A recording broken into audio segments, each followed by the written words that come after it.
ઈસુની જય. મારા વાલાઓ, આજે સુંદર દિવસ, મહિનાનો છેલ્લો દિવસ,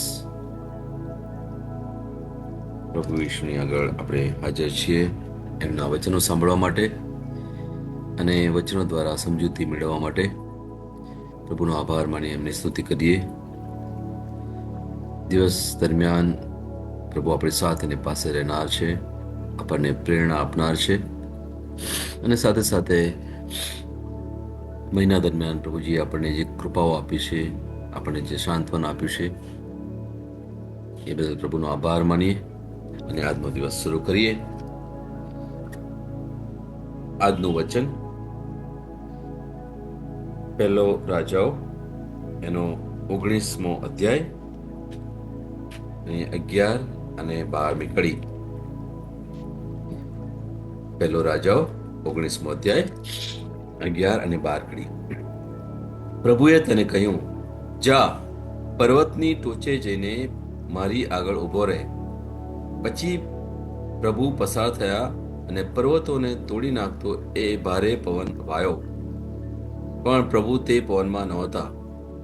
પવન વાયા પછી ધરતીકંપ થયો, પણ પ્રભુ તે ધરતીકંપમાં નહોતા. ધરતીકંપ પછી અગ્નિ આવ્યો, પણ પ્રભુ અગ્નિમાં પણ નહોતા.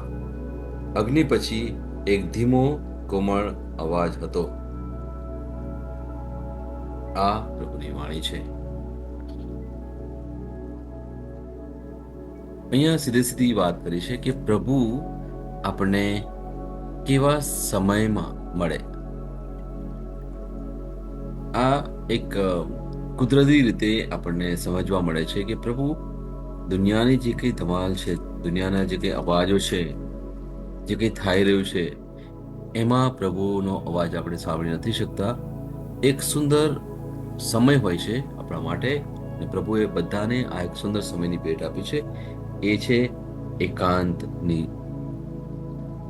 એ સમય એકાંત, જ્યાં આપણે પોતાની જાતને દુનિયાથી અલગ કરી દઈએ છીએ અને આપણે કદાચ એક રૂમમાં હોઈ શકીએ અથવા કોઈક એવી જગ્યાએ જ્યાં કોઈ આપણને અડચણ ના હોય, કોઈ અવાજ ના હોય. પણ ઘણી વાર પરિસ્થિતિ એ પણ થાય છે કે એકાંતમાં હોવા છતાં પણ આપણા મગજમાં જે ધમાલ ચાલી રહી છે, જે પુષ્કળ અવાજો, પુષ્કળ વિચારો થઈ રહ્યા છે, એનું નિરાકરણ કેવી રીતે આવી શકે? તો એના માટે આપણે ફક્ત પ્રયત્ન કરવો પડે. આપણા મગજને શાંત કરવા માટે રોજ ને રોજ આપણે એકાંતમાં જવું પડે. કારણ કે જો વર્ષો સુધી આપણને આવી તક ના મળી હોય અથવા તક લીધી ના હોય, ધ્યાનમાં આપણે બેઠા ના હોઈએ, તો એકદમ જ્યારે ધ્યાનમાં બેસવા પ્રયત્ન કરીશું અને પછી આપણે અપેક્ષા રાખીએ કે પ્રભુનો અવાજ મળે અને પ્રભુ મારી સાથે વાત કરે, પ્રભુ માટે બધું શક્ય છે. પ્રભુ ગમે ત્યારે, ગમે ત્યાંથી તમને અવાજ આપી શકે, તમને તમારી સાથે વાત કરી શકે.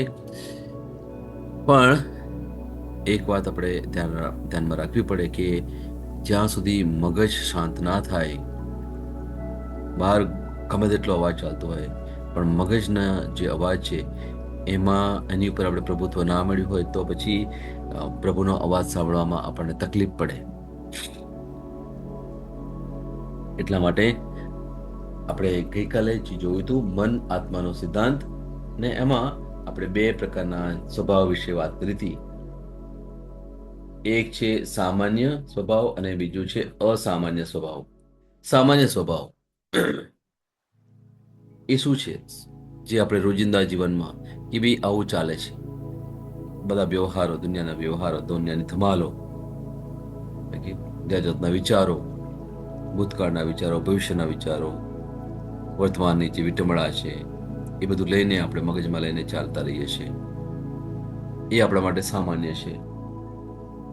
પણ બીજું એક એવો પણ સ્વભાવ છે, એક એવો પણ એક તત્વ છે જે છે અસામાન્ય. સાચા અર્થમાં એ જ સત્ય છે, અને એ છે આધ્યાત્મિકતા. આ આધ્યાત્મિકતા એ આપણને આત્મા દ્વારા મળે. અને એના વિશે આપણે ગઈકાલે કંઈક શરૂઆત કરી હતી વાત કરવા માટે. જે કુદરતી છે, જે આપણે ઇન્દ્રિયો દ્વારા અનુભવી શકીએ છીએ, એ આધ્યાત્મિક નથી. તેથી આપણા આત્મામાં શું ચાલી રહ્યું છે તે જાણવાની આપણને ખાસ જરૂર છે. જે પવિત્ર આત્મા છે એ આપણને ઈશ્વરીય જ્ઞાન આપવા તલપી રહ્યા છે, પરંતુ આપણું મન એટલું તો વ્યસ્ત છે કે તેને ખબર પડતી નથી કે આત્મા તેની પાસેથી શું અપેક્ષા રાખે છે. આ વિષય જ્યારે હું શરૂ કરું છું ત્યારે મને ઘણીવાર લાગે છે કે હું કેવી રીતે તમને આ બતાવી શકું, કારણ કે એના વિશે બહુ જ લોકો વાતો નથી કરતા. એના વિશે આપણને કોઈ પ્રીચિંગ પણ નથી મળતું ખાસ. એટલા માટે આત્મા અને મન વિશે બહુ જ ઓછા લોકો વાત કરે છે, અથવા એમને એટલા માટે એ પણ ખબર છે કે લોકો સમજી શકતા નથી, એટલા માટે એમાં વધારે ઊંડા ઉતરવા પ્રયત્ન નથી કરતા. એ પણ એવું નથી કે એ લોકોને ખબર નથી, એ લોકો ચોક્કસ પ્રયત્ન કરે છે. એ એકાંતના સમય શોધી કાઢે છે ને રોજ ને રોજ એ લોકોના પ્રયત્ન હોય છે પ્રભુ સાથે વાત કરવાની, ને પ્રભુ એમની સાથે પણ વાત કરે છે. પણ એ જ જ્યારે લોકોની આગળ દર્શાવવાનું હોય ત્યારે થોડી તકલીફ પડે, કારણ કે લોકોને આ બાબત ઉપર શું કે સમજ નથી હોતી, અથવા આ બાબત ઉપર લોકોને માર્ગદર્શન પણ મળ્યું નથી. અને સાચું માર્ગદર્શન આપવું એ થોડી અઘરી બાબત છે. છતાં પણ હું અહીંયા કંઈક પ્રયત્ન કરવા માટે શરૂ કરું છું. ગઈકાલે આપણે થોડી વાત કરી હતી, આજે પણ એની ઉપર આગળ થોડી વાત કરીશું. જો સમજી શકો તો બહુ સારું છે, એની પર થોડો પ્રયત્ન થાય તો એનો પુષ્કળ લાભ છે, પુષ્કળ લાભ છે.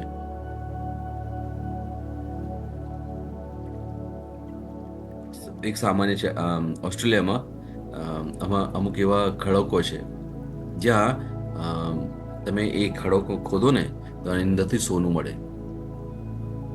દુનિયામાં એવી જગ્યા પણ છે કે જ્યાં તમે એ ખડકને તમે ખોદો ને તો પછી અંદરથી સોનું મળે છે, સાચું. અને લોકો ઘણા જાય છે ત્યાં, દૂર દૂર સુધી જાય, જંગલમાં દૂર, અને એમને ખબર પડે કે કઈ જગ્યાએ સોનું મળે છે. હવે તમને જો સોનું જોઈતું હોય તો એના માટે તમારે સાધનો જોઈએ, એની સમજ જોઈએ. પછી એવી જગ્યાએ તમારે દૂર સુધી જંગલમાં જવું પડે, એ પહાડો પર ચડવું પડે, થોડી તકલીફ પડે. ત્યાં જઈને તમે પછી તમે ખોદકામ કરો થોડું થોડું, ઓકે, તો તમને એ સોનું મળે. અને સોનું મેળવવા માટે પણ થોડી મહેનત છે, એની અંદર પ્રક્રિયા પણ છે. અને જ્યારે તમને મળે ને ત્યારે એટલો આનંદ થાય, એટલો આનંદ થાય કે આજે સોનાની કિંમત તમે જુઓ કેટલી પહોંચી છે. આ જે સોનું છે એના જેવો જ આપણો આત્માની બાબત છે. આ એના જેવું જ આ પ્રભુની વાણીની બાબત છે. આપણે પહેલો રાજા 19મો અધ્યાય એની 11 અને 12મી કડીમાં જોયું એ જ પ્રમાણે કે એલિયાને જ્યારે પ્રભુ વાત કરે છે, કઈ જગ્યાએ વાત કરે છે? એક ધીમો અવાજમાં, જ્યાં શાંત છે બધું, ત્યાં પરમેશ્વર એલિયા સાથે વાત કરે છે. એના માટે પ્રયત્ન કરવો પડે છે. અને એવું જ આજે પણ આપણે જો પ્રયત્ન કરીશું તો ચોક્કસ પરમેશ્વર આપણી સાથે વાત કરશે અને આપણા જીવનને ધન્ય કરશે. કારણ કે આપણે જે જોયું એ પ્રમાણે કે આપણું જ્યારે મન તર્ક, ચિંતા, મૂંઝવણ, ડર, શંકા આ બધી બાબતોથી ભરેલું હોય ત્યારે એ શાંત ના રહી શકે. અને એને આપણે શાંત કરવા માટે રોજ ને રોજ પ્રયત્ન કરવો પડે. આ વિષયમાં પણ જ્યારે જો મળીશું અને સમય મળશે ચોક્કસ એના વિશે પણ હું તમને માહિતી આપીશ. એના માટે આપણે પ્રયત્ન પણ કરીશું કે કેવી રીતે ધ્યાન કરી શકાય. ત્યાંની ઘણી બધી રીતો છે, જે ઘણા બધા લોકો છે એ અલગ અલગ રીતે ધ્યાનમાં દોરવા માટે લોકોને પ્રયત્ન કરે છે. અને મેં જોયું છે આપણા શહેરમાં પણ ઘણી બધી એવી જગ્યાએ છે, લોકો જાય છે સવારે, પુષ્કળ લોકો જાય છે ધ્યાન માટે. શું કરવા જાય છે? બધા બહુ બિઝી છે, બહુ જ વ્યસ્ત છે. ઘણાના લોકોના જીવનમાં ઘણી બધી ઉથલપાથલ થઈ રહી છે, ઘણા બધા દુઃખ છે, વિડંબણાઓ છે, મુશ્કેલીઓ છે, બીમારીઓ છે. પણ આવો એક સમય લોકો કાઢે છે કેમ? જેથી પોતાનું મગજ શાંત થાય, પોતાના જીવનમાં કંઈક સારું થાય. કે આપણા જે દુનિયાનો વ્યવહાર, એનું જે મુખ્ય કેન્દ્ર એ છે મન. આ મન દ્વારા આપણે ઘણા બધા વ્યવહારો કરીએ છીએ, પણ એનાથી ઉપર એક બીજું એક તત્વ છે, એ છે આત્મા. આત્મા આપણને સાચા અર્થમાં સત્ય તરફ દોરવા માટે લઈ જાય છે. અને આત્માના જો આપણે દોરાઈએ તો એ મન એની સાથે જોડાય અને શરીર પણ જોડાય, તો પછી આપણો કહેવાય ને કે આપણું સંપૂર્ણ કહેવાય એનો ઉછેર થઈ શકે. We can have a complete growth of our cells. મુખ્ય છે આત્મા, અને પછી આવે છે મન, અને ત્રીજું છે શરીર. એટલે યાદ રાખો, પવિત્ર આત્મા એક વિશ્વાસીને સાચું જ્ઞાન આપવાનો પ્રયત્ન કરે છે. પવિત્ર આત્મા વ્યક્તિને પ્રભુ તરફથી માહિતી પૂરી પાડે છે, જેથી તે શાણપણ અને દર્શનના માર્ગ પર ચાલી શકે. પરંતુ જો તેનું મન બહુ જ વ્યસ્ત હોય, તો પ્રભુ જે પવિત્ર આત્મા દ્વારા ખુલાસો આપવા માંગે છે, તે ગુમાવી બેસે છે. મારા વાલો, આત્મા એક વિશ્વાસીને સાચું જ્ઞાન આપવા માટે તત્પર છે. પણ શું એ વિશ્વાસી આત્માને ઉજાગર કરવા માટે, યા આત્માનો અવાજ સાંભળવા માટે તૈયાર છે કે કેમ? એના માટે આપણે આપણે પોતાની જાતને કરવો પડે. ગઈકાલે મેં તમને એ પણ વાત કરી હતી કે ઘણા લોકો એવા છે જે લોકોને પોતાની જાતમાં જે દુઃખ મળે છે એમાં આનંદ મળે છે. એટલે કેવું કે જે દર્દમાં આનંદ મેળવતા લોકો વિશે વાત કરી હતી, ત્યાં મને થોડું અજુગતું લાગતું, પણ મેં થોડું એના વિશે થોડું સંશોધન કર્યું, અને પછી મને એક શબ્દ મળ્યો છે, એને કહેવાય મેસોકિઝમ. જે લોકો ને જીવનમાં જે પ્રશ્નો છે એનો ઉત્તર નથી જોઈતો, પણ એમાં રચ્યા પચ્યા રહેનારા લોકો. શરીરમાં દર્દ છે, એ દર્દથી એ લોકોને સાજાપણું નથી મેળવવું, પણ એ દર્દમાં રહેનારા લોકો, એને અંગ્રેજીમાં કહે છે મેસોકિઝમ. તો આ એક થોડી માહિતી મારે તમને આપવી તેના વિશે.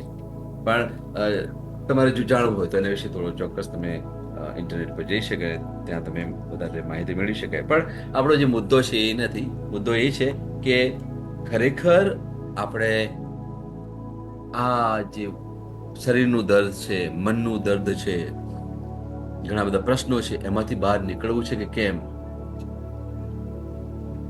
એના વિશે આપણે ચર્ચા કરી રહ્યા છીએ. અને આપણે જે પેલો રાજાઓ 19મો અધ્યાય અને 11 અને 12મી કડીમાં જોયું પ્રમાણે કે હળવો અવાજ, ધ સોફ્ટ વોઇસ, એના વિશે આપણે વાત કરી રહ્યા છીએ. આ સમયે મારી સેમિનરીમાં જ્યારે હતો ત્યારે એ મને યાદ આવે છે કે ઉત્તમ તક મળતી હતી સવારે અને સાંજે. ઓછામાં ઓછું અડધો પોણો કલાક, અથવા તો એ તમારી મર્યાદા, તમને 1 કલાક પર તમારે સમયગાળો હોય તો તમે એ શાંત સમયમાં તમે બેસી શકો. અને એ મને બહુ જ પસંદ હતો. સૌથી વધારે કદાચ એવું કહેવાય ને કે if I cherish the time which I spend in my seminary, that is the time when I was sitting for meditation. અને આ મને ભેટ મારા બાળપણથી મને મળી હતી.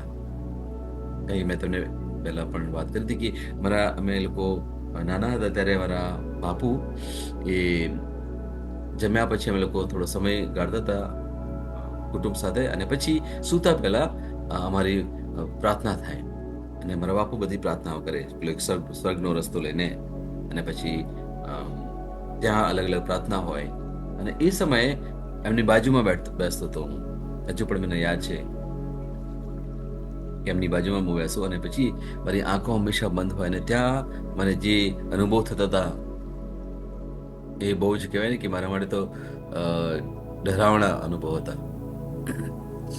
કારણ કે મને એવું લાગે કે હું આ ઘરની ઉપર કહેવાય ને કે એક ફુગ્ગામાં પેલી હવા ભરી હોય હેલિયમ અને તમે ઉડાડ્યું હોય તો કેવું કેવું એક ફુગ્ગો કેવો ઉપર જતો હોય એવું એવું મને મને અનુભવ થતા હતા અને વારે વારે અનુભવ થતા હતા અને મારું જાણે શરીર ફૂલી જતું હોય અને પછી જ્યારે ઇવન આંખો પણ ખોલું જ્યારે પ્રાર્થના પતી આંખો ખોલું ત્યારે જાણે બધું દૂર દૂર હોય એવું મને લાગે નજીક છે છતાં પણ એ લોકો બહુ જ દૂર હોય ને એવો એવો મને અહેસાસ થતો હતો અને એ મને ખરેખર ડરાવતું હતું.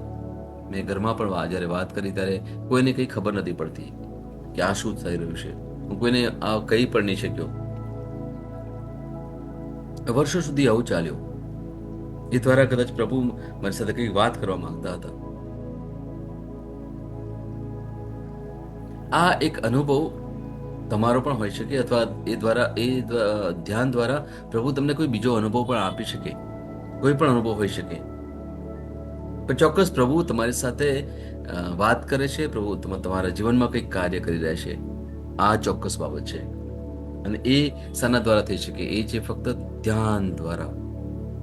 પ્રભુની સાથે આપણે સમય વિતાવીએ છીએ ત્યારે પ્રભુ આપણને અલગ અલગ માધ્યમો દ્વારા, અલગ અલગ બાબતો દ્વારા, અલગ અલગ અનુભવો દ્વારા આપણી સાથે વાત કરે છે, આપણને કંઈ નિર્દેશ આપે છે. પણ આ ક્યારે કરી શકાય? જ્યારે આપણે શાંત બેસીએ ત્યારે આ થઈ શકે. સામાન્ય રીતે ઘણા લોકો જાત જાતની પ્રવૃત્તિ કરાવતા હોય છે ધ્યાનમાં. પણ મારા માટે ધ્યાન શું છે? ધ્યાન એક એવી બાબત છે જ્યાં આપણે કશું જ કરતા નથી. શરીરથી કશું કરતા નથી અને મનથી પણ કશું નથી કરતા. આપણે શૂન્યમય થવા માટે પ્રયત્ન કરીએ છીએ. શૂન્યમય, કશું જ નહીં, કશું જ નહીં. એ આપણે જે શબ્દ બોલીએ છીએ કશું જ નહીં, એ પણ કંઈક છે, પણ એ પણ નહીં. એવું કંઈક ધ્યાનમાં હોય છે. એક એવા અવકાશમાં જતું રહેવાનું કે જ્યાં આ દુનિયા વિશે પણ તમને ખબર ના પડે. આ તમે ક્યાં બેઠા છો, તમે શું કરી રહ્યા છો, એ પણ તમને ખબર ના પડે. અંગ્રેજીમાં કહેવાય you go into vacuum. એક ખાલીપણું, એ ખાલીપણામાં તમે જાઓ. You go in the space. આ એક એક એક પ્રકારની પરાકાષ્ઠા છે ધ્યાનની.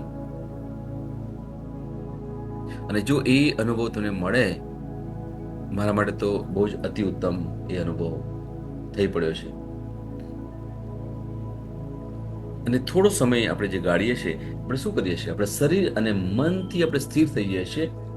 આપણે જે ચંચળ મન છે, જેમાં જે વિચારોમાં આપણે ભટક્યા કરીએ છીએ, એની જગ્યાએ આપણે ફક્ત શૂન્ય થઈ જઈએ છીએ.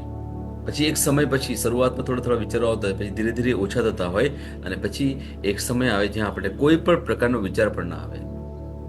આ છે એક કહેવાય ને કે ધ્યાનની પરાકાષ્ઠા. અને ત્યાર પછી પણ ઘણું થાય છે. જો તમને ખબર હોય કે ઘણા બધા જે ઋષિ મુનિઓ છે, ઘણા બધા સાધુઓ છે, શું કરે છે? કદાચ આપણા ધર્મમાં એને બહુ પ્રાધાન્ય નથી આપ્યું, પણ બાઇબલ કહે છે એ પ્રમાણે, બાઇબલ કહે છે એ પ્રમાણે પ્રભુની સાથે સમય ગાળવો બહુ જ ઉત્તમ છે. ધ્યાનમાં બેસવું બહુ જ ઉત્તમ છે.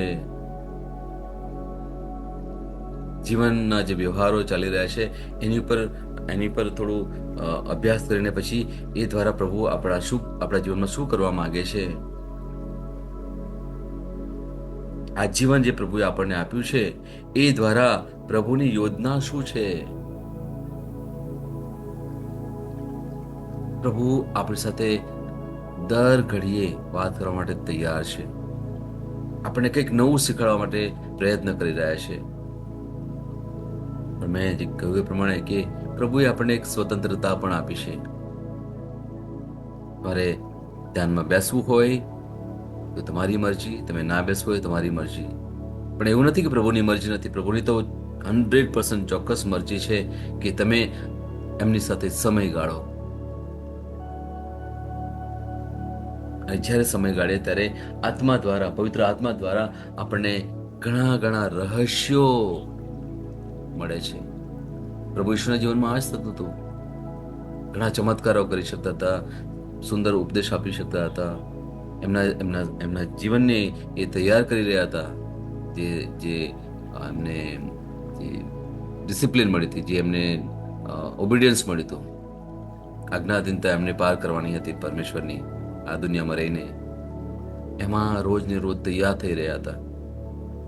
છેલ્લે એમણે જે કર્યું ક્રુસ ઉપર, એ આપણને બધાને ખબર છે. આ ક્યારે કરી શક્યા પ્રભુ? જ્યારે એ સતત પરમેશ્વર સાથે સમય ગાળતા હતા, ત્યારે જ આ કરી શક્યા, ત્યારે જ આટલા બધા ચમત્કારો કરી શક્યા.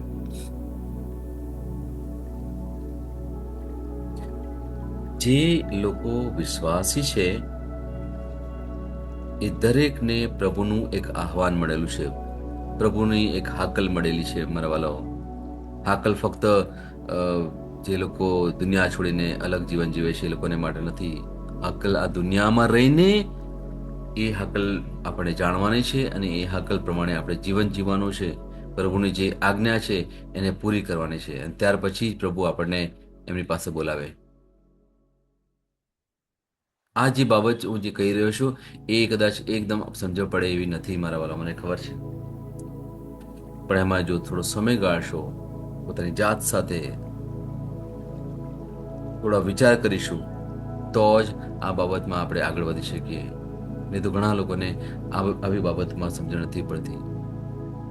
એટલા જ માટે હું તમને બહુ જ કહેવાય ને કે સામાન્ય ભાષામાં તમારી સાથે વાત કરું છું. એકદમ જે જે તમે સમજી શકે, કોઈ પણ વ્યક્તિ સમજી શકે એવી સુંદર સામાન્ય ભાષામાં તમારી સાથે વાત કરું છું.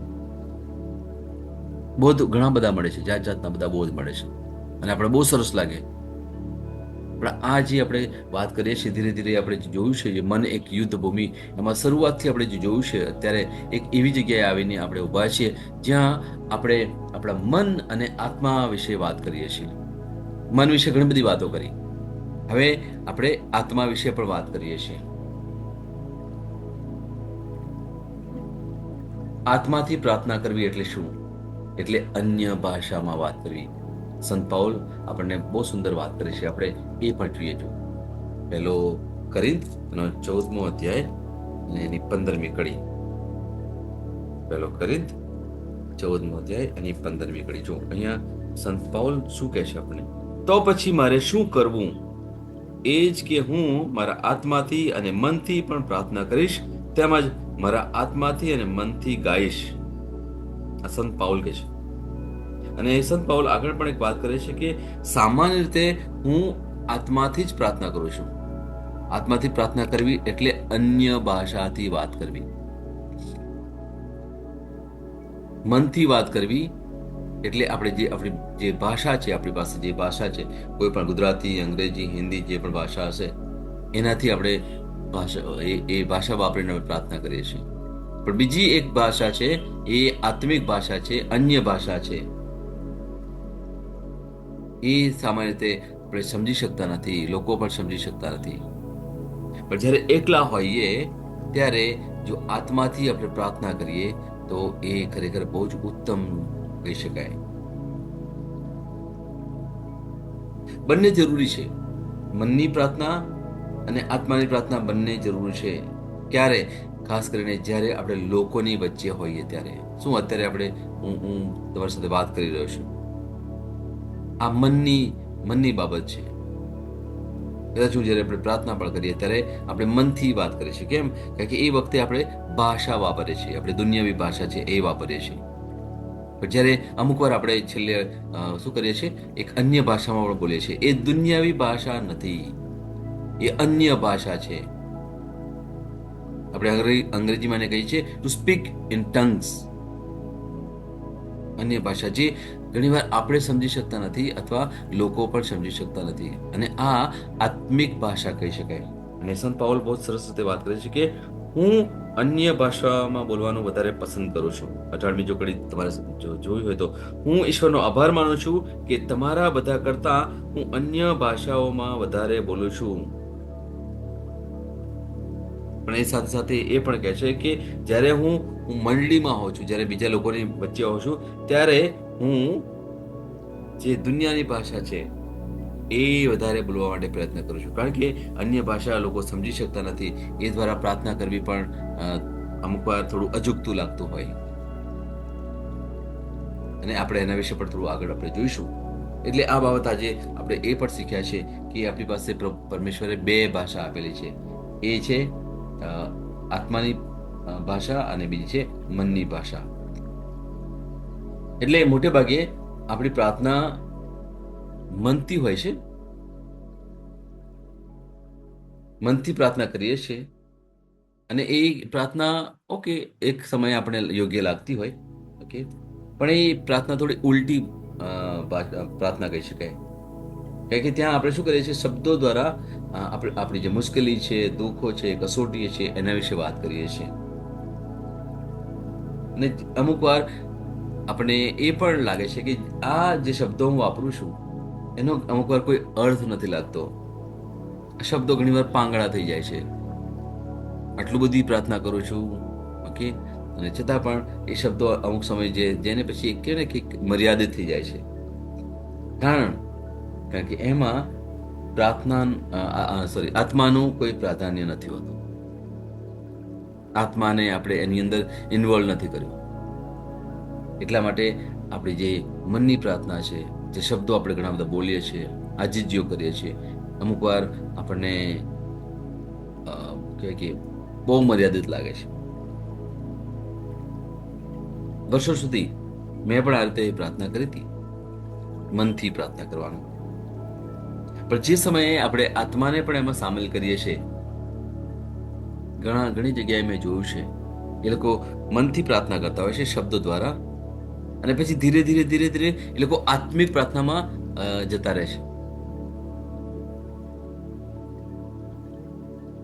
આ એક ઉત્તમ બાબત છે. જો જ્યાં પણ આવું થતું હોય તો એ પ્રાર્થનાને હું સાચા અર્થમાં સાચી પ્રાર્થના કહું છું. કારણ કે મન અને આત્મા આ બંને એક સાથે જ્યારે પ્રાર્થના કરતા હોય, બંને જ્યારે એક સાથે મળીને ઈશ્વરને પ્રાર્થના કરતા હોય ને, ત્યારે એ પ્રાર્થના ખરેખર બહુ જ ઉત્તમ પ્રાર્થના આપણે કહી શકીએ. કારણ કે મન અને આત્મા એ બંને પ્રાર્થનાને એક ઊંચા સ્થાને લઈ જાય છે. આમ પ્રભુની જે ઈચ્છા છે એ પણ પૂર્ણ થાય છે. કહેવાય છે કે સ્વર્ગમાં જે પ્રાર્થના થાય છે એ આત્મિક પ્રાર્થના થાય છે, એ અન્ય ભાષામાં પ્રાર્થના થાય છે. આપણી પાસે પ્રભુએ વરદાન પણ આપ્યું છે. એ વરદાન શું છે? અન્ય ભાષામાં બોલવાનું. એ સ્વર્ગીય જે ભાષા છે એનો ઉપયોગ પણ આપણે આ પૃથ્વી પર રહીને કરી શકીએ છીએ. આ પ્રભુનું વરદાન છે આપણા માટે. એનો અર્થ એવો નથી કે મનની પ્રાર્થના ખોટી છે, ના. મનની પ્રાર્થના જ્યારે આપણે કરીએ છીએ આપણી ભાષા દ્વારા, ત્યારે આપણને ખબર પડે છે આપણે શું પ્રાર્થના કરીએ છીએ. જે લોકોની આગળ આપણે પ્રાર્થના કરતા હોય ત્યારે લોકોને પણ ખબર પડે છે કે એ પ્રાર્થના શું કરીએ છીએ, કારણ કે એ મન સમજે છે. પણ જ્યારે એ જ પ્રાર્થના જ્યારે આત્માને એમાં જોડી દઈએ છીએ ત્યારે એ એક અલગ પ્રકારની પ્રાર્થના થઈ જાય છે. અને મેં પહેલા પણ વાત કહ્યું પ્રમાણે કે આત્મા પરમાત્મા સાથે વાત કરે છે, સીધે સીધી વાત કરે છે, સીધે સીધી વાત કરે છે. ભલાઓ એક વાત અહીંયા પણ સમજવાની છે, પરમેશ્વર માટે દુનિયાની કોઈ પણ ભાષા કોઈ અલગ ભાષા નથી. પરમેશ્વર દુનિયાની બધી ભાષા જાણે છે, બધી ભાષા જાણે છે. કેમ? કારણ કે એ પરમેશ્વર આપણી અંદર છે. એટલે આપણે જે પણ બોલીએ છીએ એ બધી ભાષા પરમેશ્વરને ખબર છે. આપણી લાગણી પરમેશ્વરને ખબર છે. આપણી સાથે શું થઈ રહ્યું છે પરમેશ્વરને ખબર છે. અને એટલા જ માટે એ પરમેશ્વર આપણી સાથે ને પાસે છે, આપણને સહાય કરનાર પરમેશ્વર છે. એટલા જ માટે એ જીવંત પરમેશ્વરમાં આપણે શ્રદ્ધા રાખીએ છીએ. એમની પાસે આપણે રોજ જઈએ છીએ. આપણે આપણી જે પણ ભાષા છે, જે પણ પ્રાર્થના છે, એમની આગળ આપણે આજીજી કરીએ છીએ. એટલા માટે કે એ આપણા સાચા પરમેશ્વર આપણને સહાય કરનાર છે. આપણી સાથે પાસે રહીને આપણે માર્ગદર્શન આપતા રહે છે આ પરમેશ્વર. તો આજનો દિવસ આપણે પરમેશ્વરને અર્પણ કરીએ અને પરમેશ્વરને કહીએ, પ્રભુ આજે તમે એમને જે સુંદર સમજ આપી છે એ છે એકાંતમાં હું આત્માથી પ્રાર્થના કરી શકું, પણ જ્યારે લોકો વચ્ચે હોય ત્યારે હું મનની પ્રાર્થના કરી શકું. એકાંતની પ્રાર્થના એ છે અન્ય ભાષા, અને જ્યારે દુન્યવી ભાષા એ છે જ્યારે હું લોકોની વચ્ચે હોઉં અથવા મારી ભાષામાં જ્યારે બોલતો હોઉં ત્યારે. આ સુંદર સમજ તમે મને આપી બદલ તમારો આભાર માનું છું પ્રભુ. અને જેમ એલિયા સાથે તમે વાત કરી હતી, કઈ જગ્યાએ કેવા સમયમાં, એકાંત સમયમાં ત્યાં તમે સુંદર અવાજે વાત કરો છો, ત્યારે પ્રભુજી હું પણ ઈચ્છું છું કે મને પણ તમે અ, તમારો અવાજ સંભળાવો, મને મારી સાથે તમે વાત કરો પ્રભુજી, જેથી હું પણ મારા જીવનને ધન્ય કહી શકું. અને એ અવાજ દ્વારા મને પણ ખબર પડે કે મારી આ દુનિયામાં રહીને શું હાકલ છે. પ્રભુ તમારો આભાર માનું છું, તમારી સ્તુતિ કરું છું આ સમજ બદલ પ્રભુજી. આ પ્રાર્થના મેં મારા પ્રભુ ઈસુ ખ્રિસ્ત દ્વારા કરીએ છીએ. આમેન, આમેન અને આમેન. આવો આપણે આપણા વચનની ઘોષણા કરીએ. તમે એ રીતે બોલો કે અર્થપૂર્ણ રહે. 30મો દિવસ, વિશ્વાસ ઘોષણા. હું ઘોષણા કરું છું કે પ્રભુ મારી આગળ વાંકા ચૂકા સ્થાનોને સીધા બનાવે છે. તેમણે પહેલેથી જ મારા માટે યોગ્ય લોકો, યોગ્ય તકો અને ઉકેલો તૈયાર કર્યા છે. કોઈ વ્યક્તિ, બીમારી કે નિરાશા તેમની યોજનાને રોકી શકતી નથી. તેમણે તેમના શબ્દમાં જે વચન આપ્યું છે તે હંમેશા પૂર્ણ થાય છે. તેમનો શબ્દ મારા જીવનમાં સર્વોચ્ચ સત્તા છે. આ મારી ઘોષણા છે. દૈવી સ્વાસ્થ્ય કબૂલાત. હું સંપૂર્ણતા, સફળતા અને સમૃદ્ધિમાં સુસંગત છું, કારણ કે ખ્રિસ્ત મારા અસ્તિત્વના દરેક કણમાં છે, અને મારા શરીરના દરેક હાડકામાં અને મારા લોહીના દરેક કોષમાં છે. મારો આત્મા, મન અને શરીર પ્રભુની શક્તિથી ઉત્સાહિત છે. હાલેલુયા. હું જે પણ પ્રભુ ઈસુના નામમાં બોલું તે થશે જ. હું મજબૂત છું, હું તંદુરસ્ત છું, હું ધન્ય છું, હું સમૃદ્ધ છું, હું શક્તિશાળી છું, હું અભિષિક્ત છું, હું મુક્ત છું, હું પ્રભુનો વિશ્વાસી છું, હું પ્રભુ અને મનુષ્ય દ્વારા પ્રિય છું. હું જે જોઉં છું તે નથી બોલતો, પણ જે જોવા માંગુ છું તે બોલું છું. હું એક અવિભાજ્ય બીજ છું. હું મારા પ્રભુના ઘરમાં સારી જમીન પર રોપાયો છું. હું મારા ઈશ્વરની વાડીમાં નારિયેળના ઝાડની જેમ ફૂલું ફાલું છું.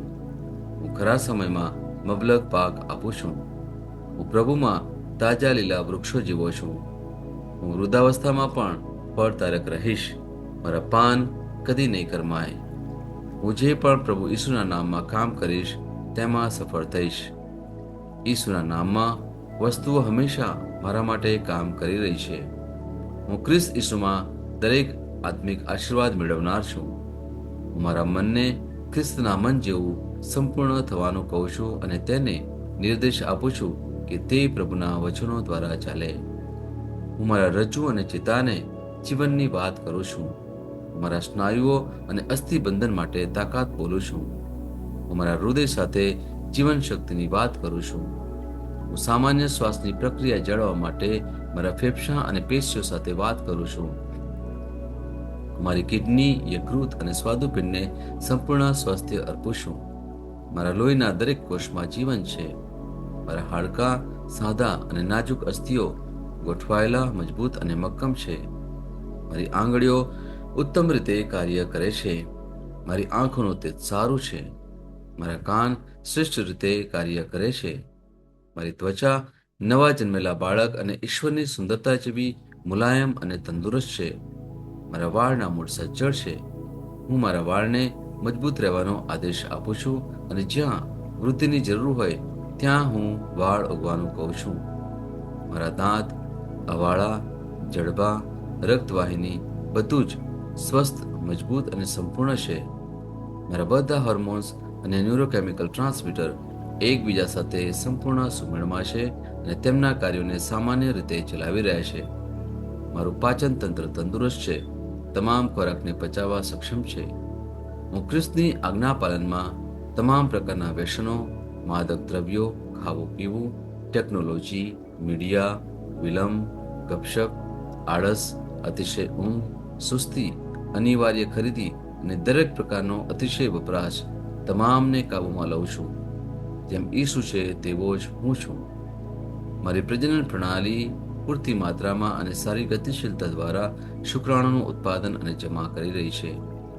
એનો માટે મારી પ્રજનન પ્રણાલી સમયસર ઈંડા કોષો ઉત્પન્ન કરે છે તથા જન્મ સુધી ગર્ભનું રક્ષણ અને પોષણ કરે છે.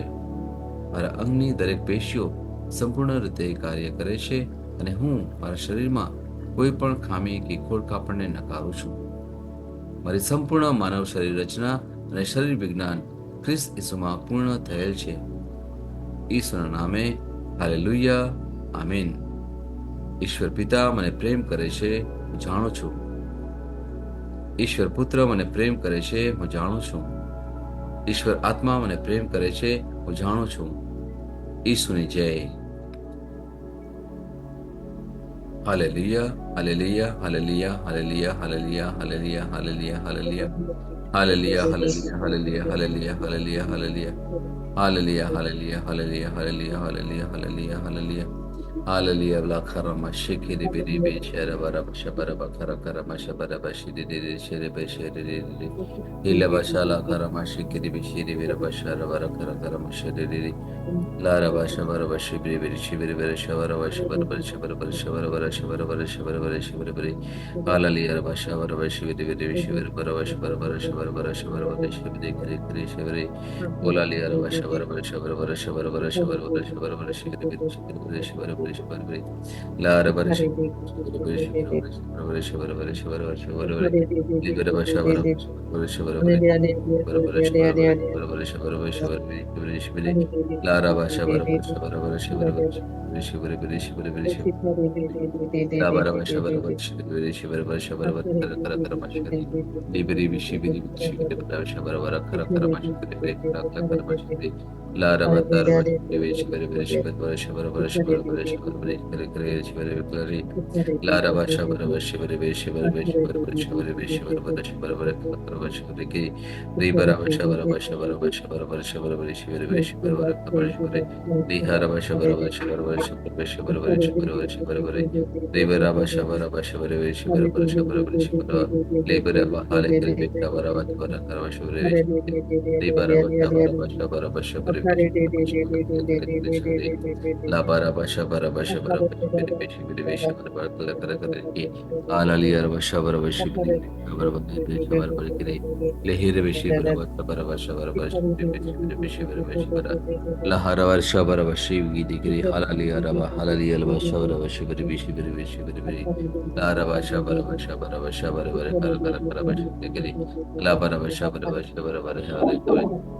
Hallelujah, hallelujah, hallelujah, hallelujah, hallelujah. Thank you, Jesus. Praise you, praise you, thank you, praise you, thank you, Jesus. Hallelujah. Praise the Lord. पिता परमेश्वर નો જય હો, પ્રભુ ઈશુનો જય હો, પ્રભુ યેશુનો જય હો, પવિત્ર આત્માનો જય હો, પવિત્ર આત્માનો જય હો, પવિત્ર ત્રૈક્યનો જય હો, પવિત્ર ત્રેક્યનો જય હો. ઈસુની જય. ઈસુની જય.